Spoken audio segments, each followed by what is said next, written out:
या कुंदेन्दु तुषार हार धवला, या शुभ्र वस्त्रावृता, या वीणावरदंड मंडितकरा, या श्वेत पद्मासना, या ब्रह्मच्युत शंकर प्रभृति भी देवी सदा वंदिता, सा मां पातु सरस्वती भगवती निशेष गड्ढापहा। वर्ण विचार का टॉपिक कंप्लीट हो गया अपना। एक दो बातें हैं वो मैं आपको बता देता हूँ। जैसे उच्चारण स्थान अपन ने किया था, तो जो है वर्ण है ना, है को क्या कहेंगे? एक बार थोड़ा सा एक दो लाइन लिख लो बस। है को कहेंगे कोमल तालु, कंठे वर्ण तो है ही ये, कोमल तालु, स्वर यंत्री,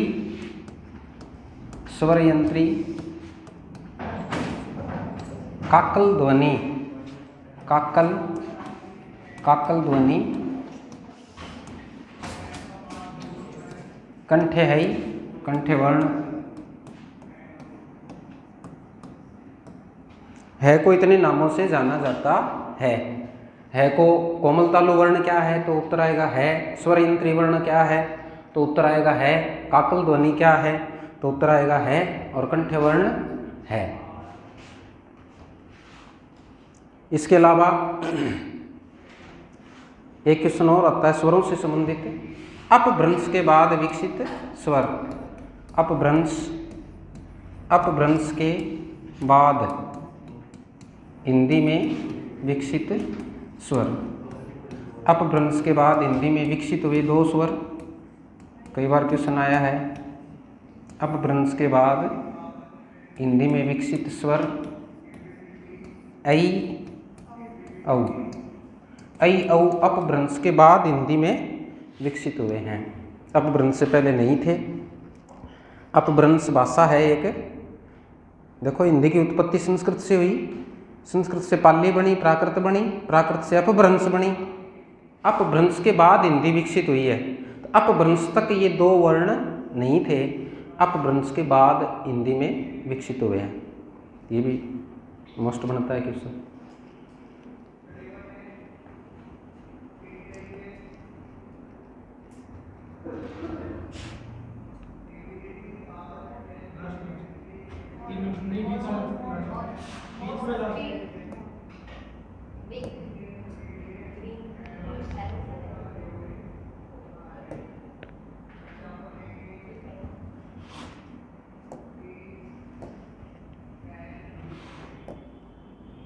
वर्ण विचार के बाद संधि का टॉपिक शुरू करेंगे।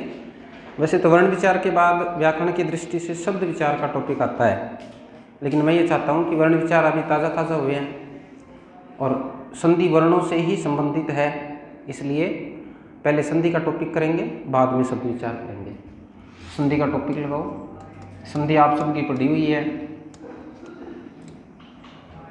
अच्छे से समझना है।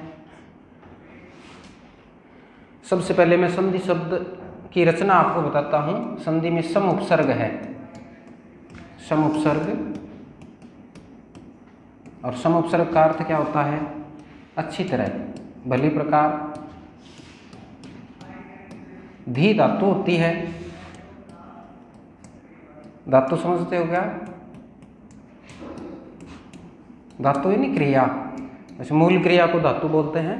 धातु प्रत्यय रहित क्रिया होती है। धी का अर्थ होता है धारण करना। धी का अर्थ क्या होगा? धारण करना। सम यानी अच्छी तरह, धी यानी धारण करना। जो किसी को अच्छी तरह धारण कर ले उसे क्या कहते हैं? संधि कहते हैं। संधि आपने सुना भी होगा, संधि हो गई। संधि हो गई का मतलब हुआ एक दूसरे को आपस में दोनों ने क्या कर लिया? धारण कर लिया, स्वीकार कर लिया, उसे संधि बोलते हैं।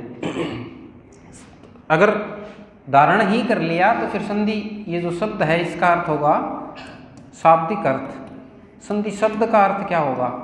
संधि शब्द का अर्थ होगा मेल। संधि शब्द का अर्थ होगा मेल। मेल को क्या कहते हैं? संधि कहते हैं। मेल, धारण में भी मेल ही होता है। मेल हो गया, इसका मतलब क्या हुआ? दो ने एक दूसरे को धारण कर लिया।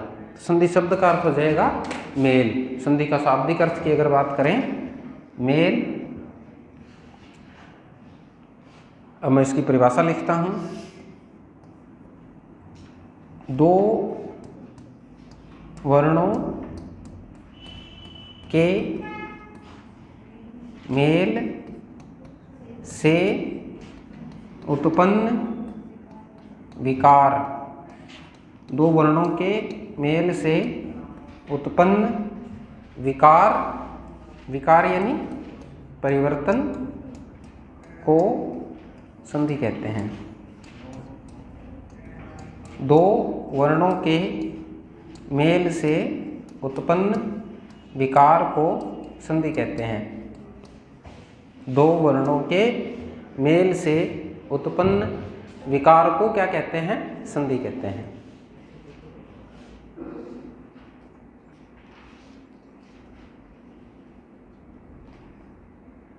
अब देखो संधि का शाब्दिक अर्थ होता है मेल। मेल किसका होगा? वर्णों का होगा। कई बार हम ये सोच लेते हैं कि शब्दों का होगा। शब्दों का मेल नहीं होता संधि में। संधि में मेल किसका होगा? वर्णों का होगा। ये विशेष बात है, ध्यान रखनी है आपको। वर्ण अभी पढ़े हैं अपन ने। कितने होते हैं?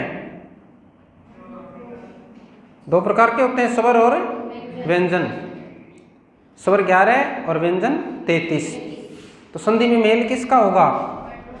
क्वेश्चन बनता है ये, ऑप्शन आएंगे। शब्दों का मेल होगा, वर्णों का मेल होगा, वाक्यों का मेल होगा, वाक्यांशों का मेल होगा।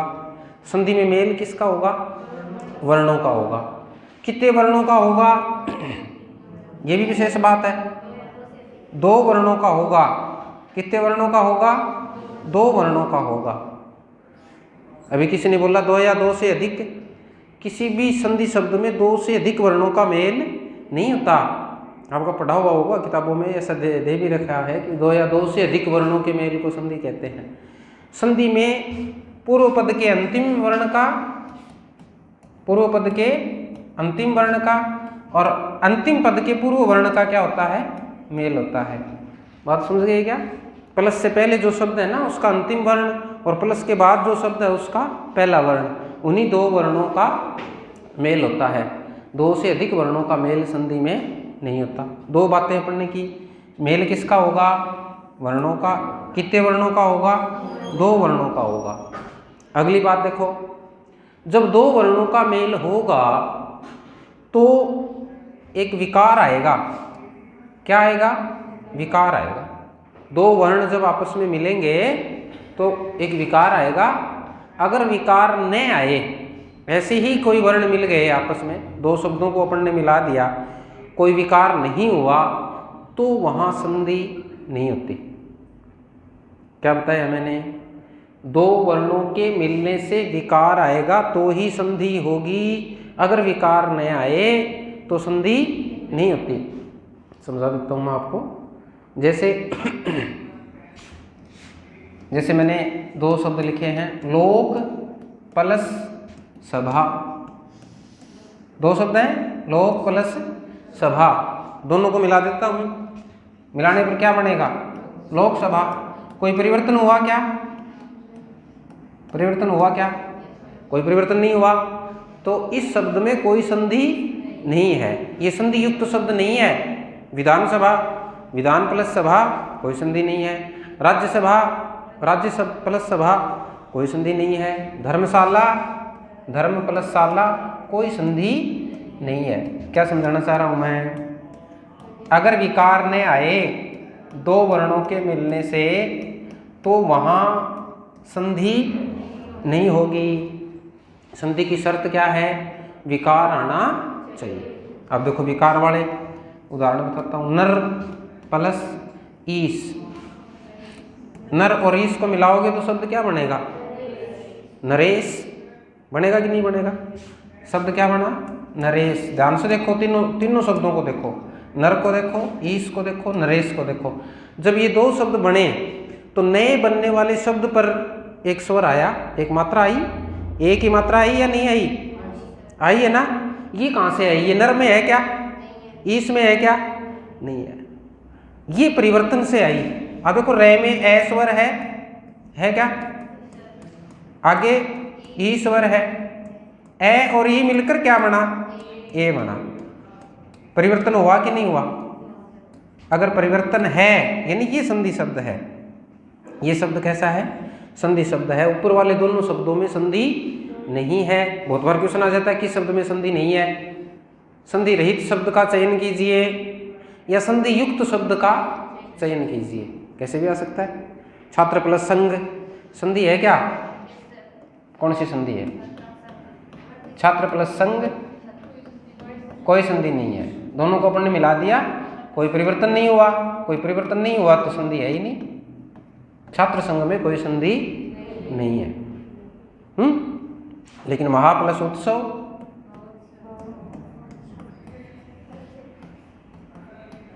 महोत्सव, यहां परिवर्तन हुआ है। हुआ है कि नहीं हुआ है?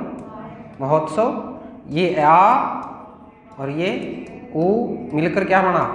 ओ बने, ओ बन गया दोनों का। ये परिवर्तन है। बात समझ में आई क्या? अगर दो वर्णों के मिलने से कोई विकार आए तो संधि होगी, विकार न आए तो कोई संधि नहीं होगी। संधि की संस्कृत में परिभाषा होती है परः सन्निकर्ष संहिता। परः सन्निकर्ष संहिता, परः सन्निकर्ष संहिता। परः यानी परस्पर, आपस में, सन्निकर्ष यानी निकटता, आपस में एकदम निकटता अगर हो जाए तो उसे क्या कहते हैं? संहिता संधि होती है। संहिता यानी संहिता संधि का ही नाम है। आपस में अगर एकदम निकटता हो जाए तो उसे क्या कहते हैं? संधि कहते हैं। संधि हो गई। अब देखो संधि ध्वनि से बनती है। दो, ये जबरदस्ती बनाई नहीं गई है कि आप ऐसे ऐसे कर लो, ए में ई मिला के ए कर लो और आ में ओ मिला के ओ कर लो। जब आप इन शब्दों को एकदम निकट बोलेंगे तो दोनों ध्वनियाँ मिलकर आपको एक आदेश देंगी कि आपको ऐसा बोलने की आवश्यकता नहीं है। एकदम निकट ला करके नरीस नरीस नरीस नरीस नरीस नरेश नरेश अपने आप ध्वनि आएगी। ध्वनि संयोग ही क्या है? संधि है। ध्वनि संयोग जो नया परिवर्तन लाता है उसको क्या कहेंगे? संधि कहेंगे। अब ये जो शब्द अपने बच्चे जिनमें संधि नहीं है इनको आप संयोग कह सकते हो। क्या कह सकते हो? संयोग कह सकते हो। ये संयोग मात्र है, संधि नहीं। इनका गाढ़ा मेल नहीं है। संयोग से दोनों आपस में मिल गए। जैसे आपको भी जयपुर जाना है, मुझे भी जयपुर जाना है, ट्रेन में संयोग हो गया 2 4 5 घंटे के लिए, वो संधि नहीं है। ये केवल संयोग मात्र है। ये क्या है? संधि है। संधि की परिभाषा समझ में आई क्या? दो वर्णों के परस्पर मेल से उत्पन्न विकार को संधि कहते हैं। अगर विकार नहीं हो रहा तो संधि रहित शब्द है, संयोग मात्र है, ऐसा आप कह सकते हो।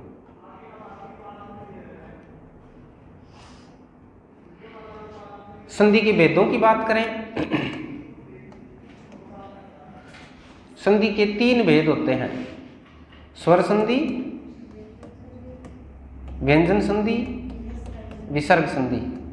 स्वर संधि, व्यंजन संधि, विसर्ग संधि।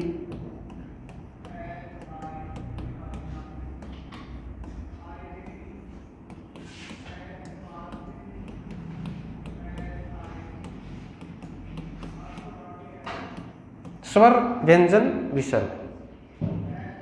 अगर संधि का टॉपिक आप बढ़िया ढंग से कर लेते हो तो हिंदी की नींव आपकी बहुत ज़्यादा मजबूत हो जाएगी, क्योंकि इससे रिलेटिव बहुत ज़्यादा पार्ट है हिंदी का।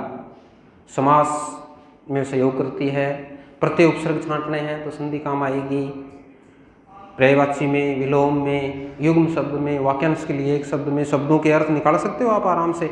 अर्थ निकाल के आप उसको अपने हिसाब से सेट कर सकते हो।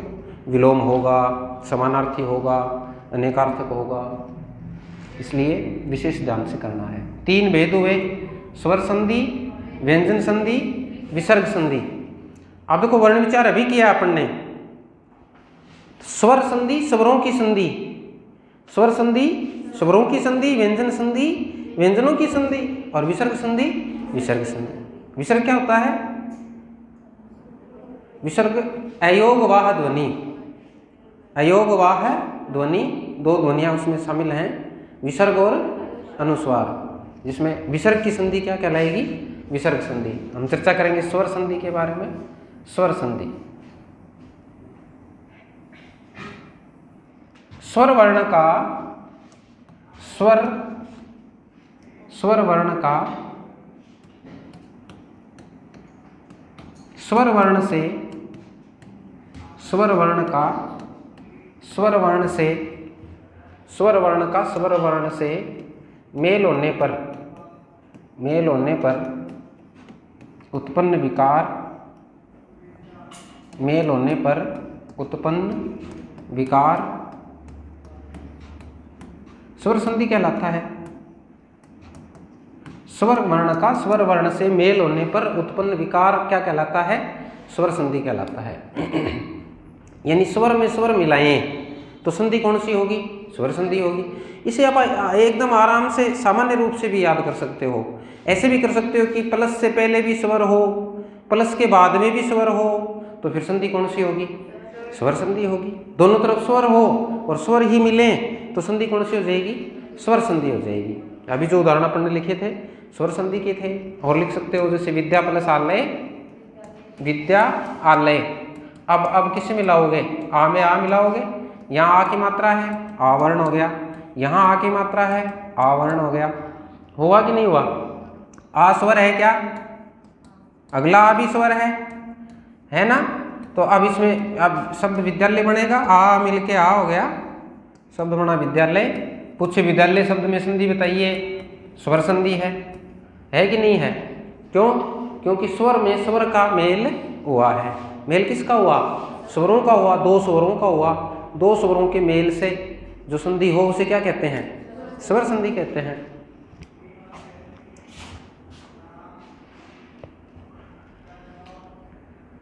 अब स्वर कितने होते हैं? कितने होते हैं स्वर? 11 होते हैं ना? एक बार लिख देता हूं मैं। स्वर 11 होते हैं। ए, आ, ई, उ, री, ए, ऐ, ओ, औ।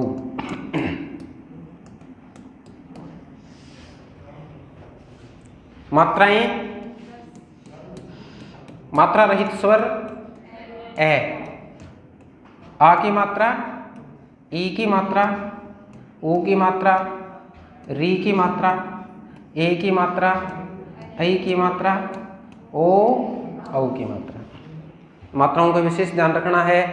जिसका कई दिनों से सब्जेक्ट छूट गया है, या फिर पहले से अच्छी तैयारी नहीं रही है, उनकी बड़ी दिक्कत होती है मात्राओं में।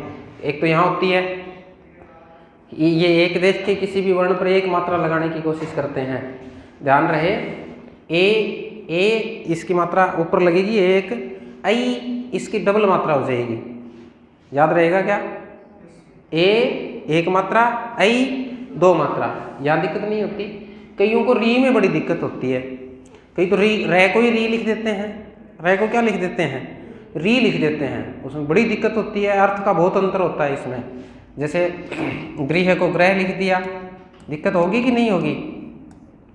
दोनों में बहुत अंतर है। ग्रह तो नक्षत्र होता है, ग्रह नीचे होते ही नहीं। ग्रह कहाँ होते हैं? आकाश में होते हैं। ग्रह प्रवेश शब्द नहीं होता, गृह प्रवेश शब्द होता है। गृह यानी घर। क्या बताना चाह रहा हूं मैं? मात्राओं पर विशेष ध्यान रखना है और मात्राओं को अच्छी तरह से याद रखना है। तो स्वर संधि स्वरों की संधि होती है, दो स्वरों के मेल से बनती है। दो स्वरों के मेल से जो विकार आएगा उसे क्या कहेंगे? स्वर संधि कहेंगे। स्वर संधि भी एक टाइप की नहीं होती। स्वर संधि के कितने भेद होते हैं? 5। स्वर संधि के 5 भेद होते हैं। स्वर संधि के 5 भेद होते हैं। सबसे पहला भेद आता है दीर्घ स्वर संधि। दीर्घ स्वर संधि, दीर्घ स्वर संधि। उच्चारण काल के आधार पर स्वर 2 प्रकार के होते हैं, लघु, दीर्घ। 4 तो लघु होते हैं, ए, ई, उ, री, और 7 दीर्घ होते हैं, आ, ई, उ, ए, ऐ, ओ, औ। अब ये विशेष ध्यान रखना है आपको कि इसमें केवल समान स्वर आएंगे। कैसे स्वर आएंगे? समान स्वर आएंगे, संयुक्त स्वर नहीं आएंगे, संयुक्त स्वर नहीं आएंगे। अब देखो संयुक्त स्वर कौन कौन से हैं? ए, ऐ, ओ, औ। ये संयुक्त है कि नहीं है? ये चारों संयुक्त हैं, संयुक्त स्वर इसमें नहीं आएंगे। बाकी जो समान स्वर बच गए और जो दीर्घ हैं, समान स्वरों में दीर्घ कौन से हैं? आ दीर्घ है, ई दीर्घ है, ऊ दीर्घ है कि नहीं है? बड़े स्वर है ना ये स्वर इसके अंतर्गत आएंगे। आ, ई, ऊ।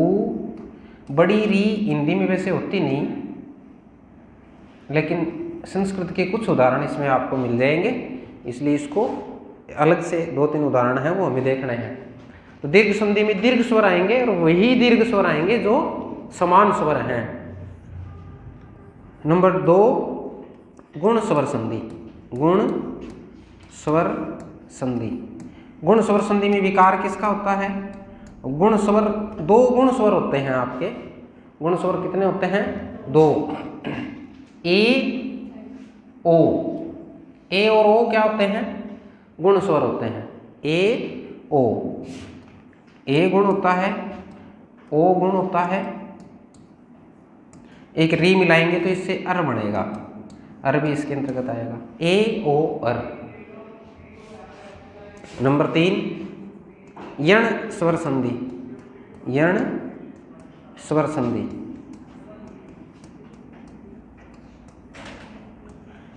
इसके नाम से आप याद रख सकते हो।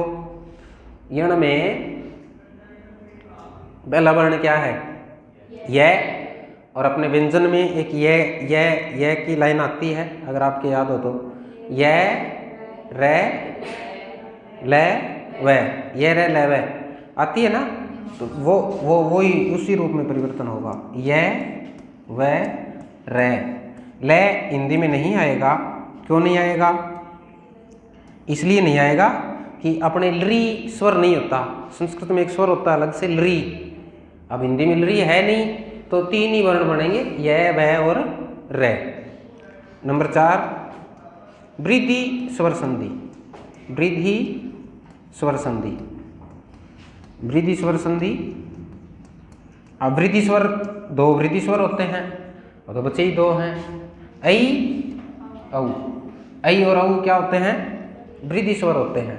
ऐ, दोनों डबल मात्राएं हैं पहचान के लिए भी। ऐ, औ, ये 2 वृद्धि स्वर हैं। अगला भेद होगा अयादि संधि। अयादि स्वर संधि। अयादि स्वर संधि।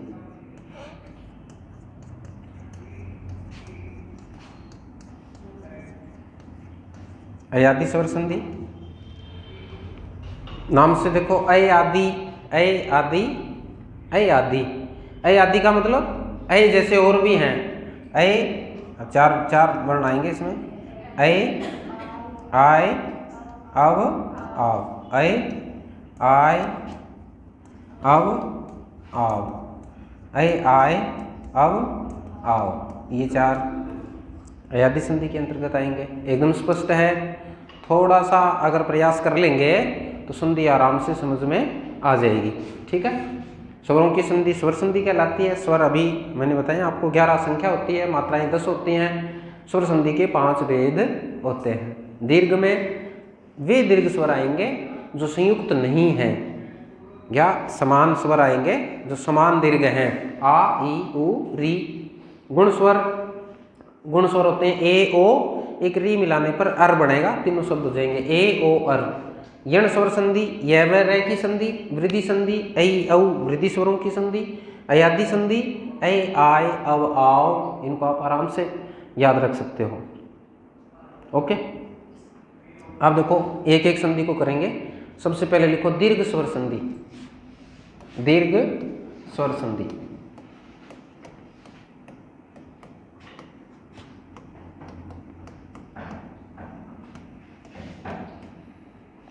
दीर्घ स्वर संधि परिभाषा लिख देता हूं मैं शॉर्ट में। समान स्वर प्लस समान स्वर बराबर दीर्घ स्वर। समान स्वर प्लस समान स्वर बराबर दीर्घ स्वर। तात्पर्य क्या हुआ? समान स्वर में समान स्वर मिलाने पर क्या हो जाता है? दीर्घ हो जाता है। अभी समान स्वर की चर्चा की थी मैंने, इसमें संयुक्त स्वर नहीं आएंगे। अब समान स्वर क्या होते हैं? समान स्वर देखो, ए और आ समान है, ई समान है, ऊ समान है, री पुनः बता देता हूँ, बड़ी री हिंदी में है नहीं, लेकिन संधि के कुछ उदाहरण हमें देखने हैं, इसलिए इसको भी शामिल करेंगे। ए आ ई ऊ री समान स्वर हैं। समान स्वरों में ये लघु स्वर हैं और ये दीर्घ स्वर है। अब कुछ समझ में आया होगा। समान स्वर में समान स्वर मिलाओगे तो कौन सा रूप हो जाएगा? दीर्घ वाला रूप हो जाएगा। ए मिलके आ हो जाएगा, आ मिलके भी आ हो जाएगा, ए आ हो जाएगा, आ ए भी क्या हो जाएगा? आ हो जाएगा। ये तो ये हो जाएगा, बड़ा रूप हो जाएगा उसका। कंफ्यूज तो नहीं हो। कई बार ये सोच लेते हैं ए भी तो समान है, ये भी तो समान लग रहा है। समान है क्या ये? हैं? ये समान नहीं है, ये संयुक्त स्वर हैं। अब देखो, आप ये बोल सकते हो छोटी बड़ी, छोटा ऊ बड़ा ऊ, छोटी री बड़ी री, ऐसे बोलें क्या? छोटा ए बड़ा ए बोलते हैं क्या? या छोटा ओ बड़ा ओ ऐसे बोलते हैं क्या? हैं? इनकी तो ध्वनि ही अलग है। ए ऐ ओ औ, रचना प्रक्रिया भी अलग है। ए ई है ना, ए ऊ ए ओ, रचना प्रक्रिया भी अलग है, संयुक्त हैं ये। इसलिए इनको समान मत समझ लेना, ये एक जैसे लग रहे हैं तो ये छोटे बड़े हो जाएंगे। ये भी बात समझ में आई ना? समान स्वर में समान स्वर मिले तो संधि कौन सी होगी? दीर्घ स्वर संधि होगी।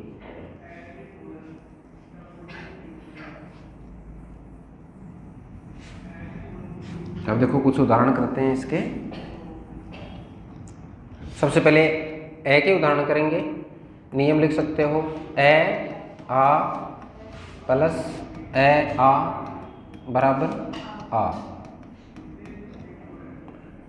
मतलब समझते जाओ।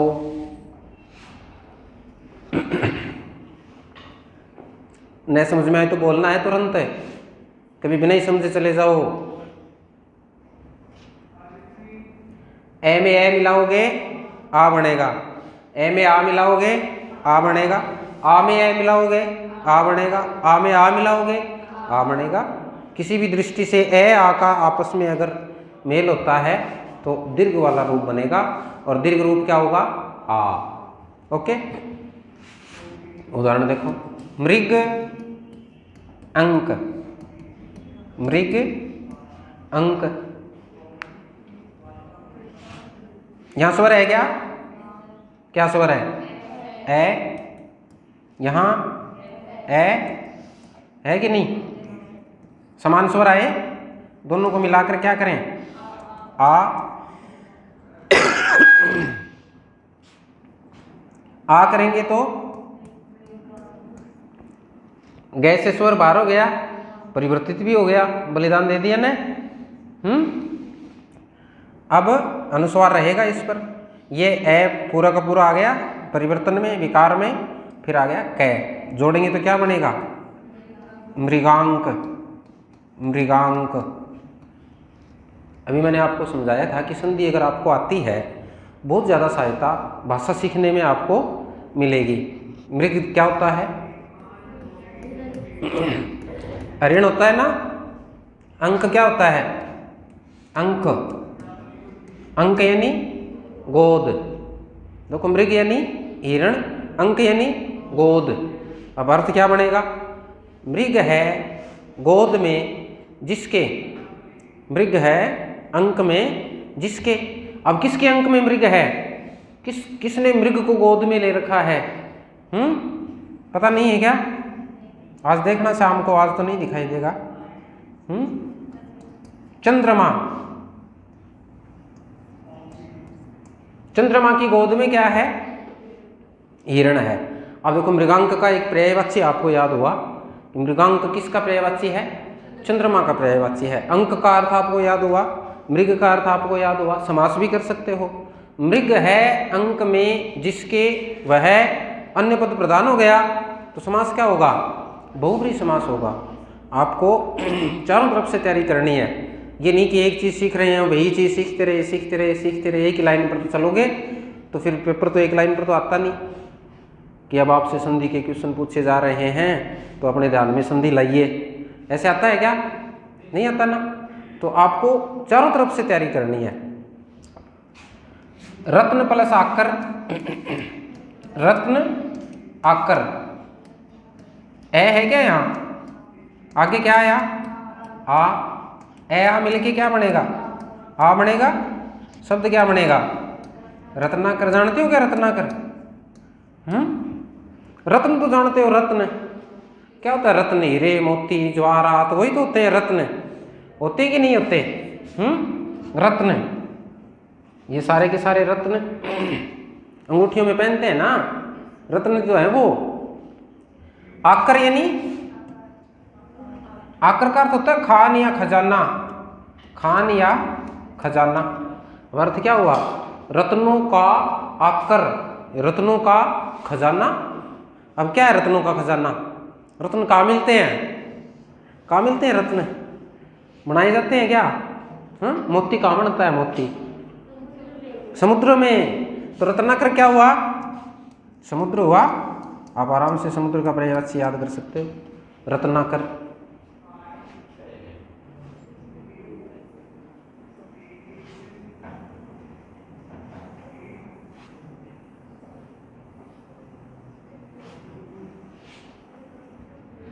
उदाहरण देखो, से अष्ट अंग, से अष्ट अंग, से अष्ट अंग। ए है यहां पर, आगे भी ए है, यहां भी ए है और यहां भी ए है। ए का आ करें, इसका भी आ करें। क्या शब्द बनेगा?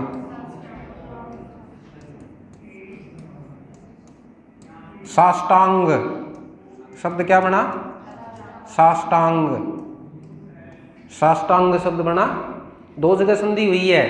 इसका मतलब आप ये नहीं कह सकते कि चार वर्णों का मेल हो गया। ये ए अलग है और ये ए अलग है। दोनों अलग अलग स्थान पर हैं अपने और अलग अलग स्थान पर परिवर्तित हो रहे हैं। हो रहे हैं कि नहीं हो रहे हैं? साष्टांग अर्थ पता है क्या? अब जैसे बहुत बार आपने किताबों में पढ़ा होगा, मुनिवर को साष्टांग प्रणाम किया, मुनिवर को साष्टांग प्रणाम किया।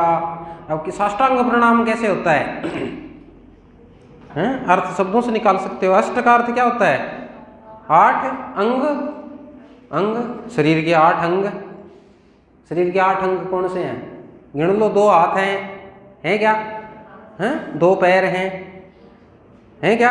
कितने हुए? 2 आँख हैं, 6 हुए क्या? नाक मस्तक, नाक और मस्तक। ये प्रणाम करने के अलग अलग तरीके हैं अपने। कई बार कहते हैं ना कि कोई देवता नाराज हो तो नाक रगड़ ले। नाक क्यों रगड़वाई जाती है? नाक क्यों? नाक माफी मांगने का एक प्रतीक होता है। मुझे क्षमा कीजिए। नाक इज्जत का प्रतीक है कि नहीं है? नाक किसका प्रतीक है? नाक कट गई है बोलते हैं ऐसे। नाक कट गई तो क्या ओरिजिनल नाक कट गई क्या? नाक कट गई मतलब बेइज्जती हो गई, ऐसे ही तो बोलते हैं। ऐसे नहीं बोलते कान कट गया, मेरा कान कट गया या मेरी जीभ कट गई। क्या बोलते हैं? नाक कट गई, ऐसे बोलते हैं ना। अब देखो 8 अंगों और सह का अर्थ होता है सहित। सह का क्या अर्थ होगा? सहित।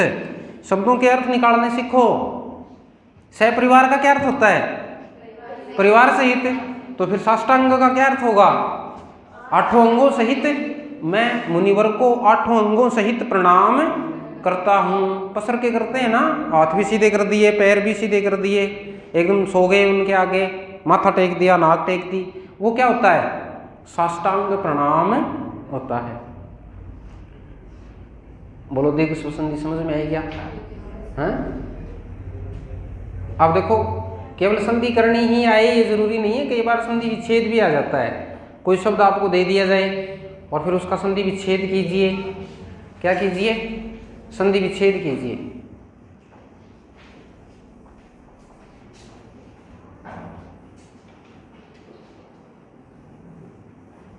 जैसे शब्द आ गया शशांक, शशांक शब्द क्या आया? शशांक। अब शब्द को देखते ही आपके एक छवि बननी चाहिए दिमाग में कि कौन सी संधि के अंतर्गत जाएगा।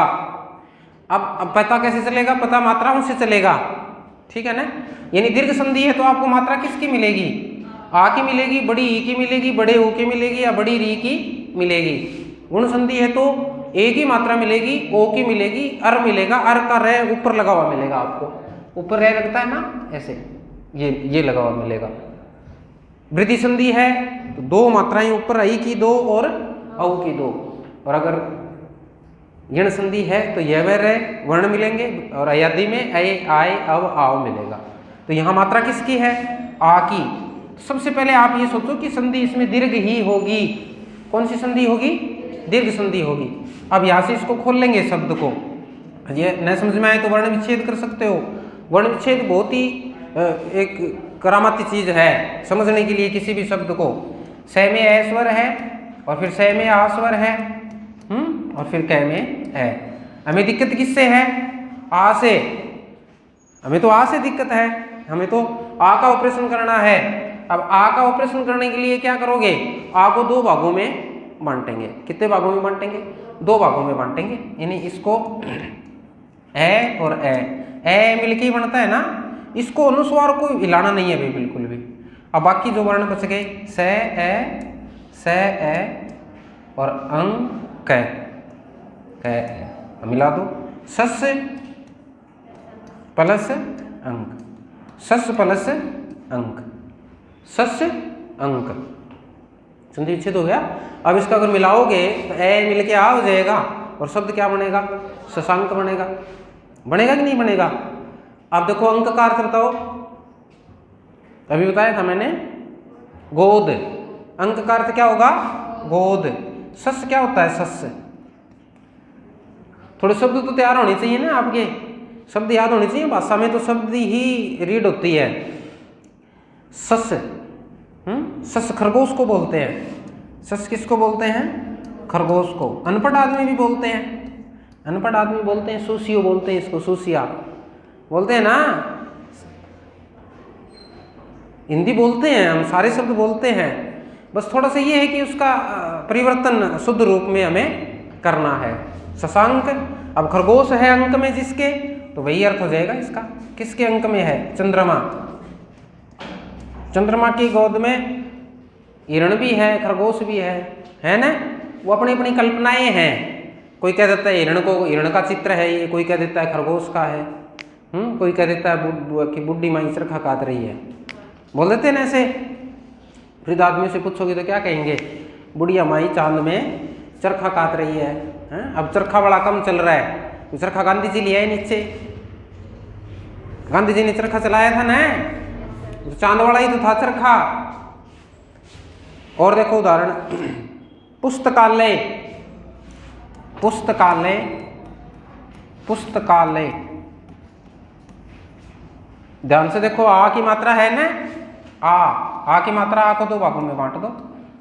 ए पुस्तक। अब पुस्तक ऐसे अपना शब्द बनेगा अलय। अलय कोई शब्द नहीं होता, अलय कोई शब्द नहीं होता, तो इसको क्या कर देंगे? आ कर देंगे। पुस्तक प्लस आलय, ये आपका संधि विच्छेद हो गया।